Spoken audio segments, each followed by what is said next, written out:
ازيكم حبايبي؟ عاملين ايه؟ يا رب تكونوا بخير ان شاء الله. النهارده هنعمل معاكم سلطه الطحينه بتاعه المحلات. سلطه هتبقى مختلفه ان شاء الله وتعجبكم باذن الله. هنقول على المقادير اللي معانا: طحينه، ميه، فص ثوم. والتركه اللي دايما معودينكم عليها في فيديوهاتنا ان احنا دايما نعمل كل حاجه بشكل مختلف او فيها حاجه مميزه، اللي هو العسل النحل، معلقه عسل نحل صغيره، وزيت زيتون. طبعا اللي يريحكم، حابين تجيبوا زيت من عندكم اللي هو العادي براحتكم خالص، بس انا بفضل ان في السلطات يكون زيت زيتون. معانا خل، بابريكا، شطه على حسب الرغبه، وكمان ليمونه وفلفل وكمون وملح. بس كده، مش اكتر من كده. هنجيب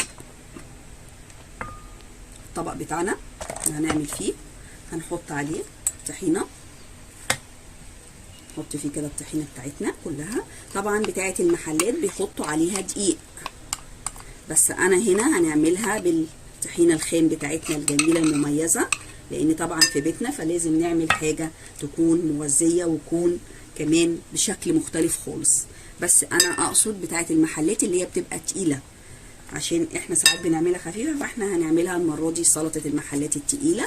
طبعا مش هنضيف عليها الدقيق، لا هنعملها خام كده زي ما موجوده عندنا في بيتنا. طبعا حاجه بقى مميزه. حطينا هنا اهو فص الثوم بتاعنا، طبعا الخل اهو، نكتر الخل شويه عشان تفك معانا بالشكل ده. وهنحط كمان عصير ليمونه، وبعدين هنحط زيت الزيتون بتاعنا اهو، وهنسيب شويه كده عشان نقدم للطبق بتاعنا. هنحط بابريكا بقى على حسب ما انتوا عايزين، كتير قليل براحتكم. شطه برضو على حسب ما انتوا عايزين، كتير مش موجوده خالص براحتكم خالص الشطه بقى.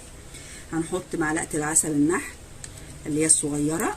هتبقى مسكره؟ لا مش هتبقى مسكره خالص، بس هتديني تيست جميل، ومحدش هيعرف التيست منين الا لما طبعا حبايبك بقى تقولي على اللي انت حطاه في الحاجه بتاعتك بعد ما ياكلوها وتعجبهم. هنا طبعا الكمون بتاعنا، وكمان الفلفل الاسمر، حبه صغيرين خالص الفلفل الاسمر عشان ما تبقاش سمرة عندنا، وكمان الملح بتاعنا. وهنبتدي نقلب ونحط بقى الميه، بس طبعا مش هنحط ميه كتير عشان احنا عايزينها تقيله، عشان تبقى زي سلطه المحلات اللي هي من غير دقيق.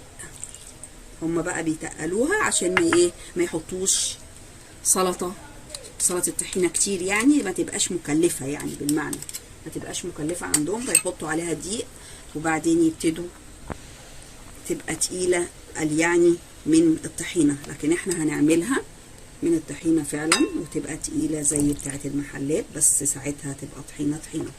نبتدي بقى نحط ميه شويه شويه، لان احنا زي ما احنا قلنا عايزينها تقيله اهو. لسه تقيله برضو، نقوم حاطين تاني بالشكل ده. طبعا احنا حطينا الملح بالشكل ده اهو.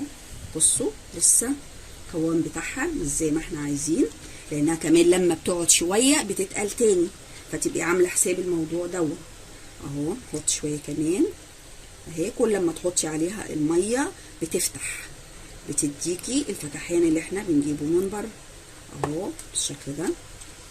انا شايفه ان القوام بتاعها كده بقى جميل عندي. شوفوا بالمعلقه بتاعتي.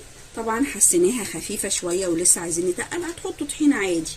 عايزينها خفيفه هتحطوا ميه كتير براحتكم خالص. انا شايفاها كده مناسبه خالص وجميله اهو. هنزل كل ده. تنفع عندكم بقى سمك مشوي كده حلو، سمك مقلي، اي حاجه عندكم. مشاوي بقى، مثلا جايبين كفته، هتعملوا كفته في البيت تنفع معاكم، تبقى زي الفل. طبق كده بطاطس، 70 كفته معمولين في البيت، كله يقضي الغرض زي الفل. افضيها عندي في الطبق وبألف هنا وشفا، وهوريها لكم ان شاء الله.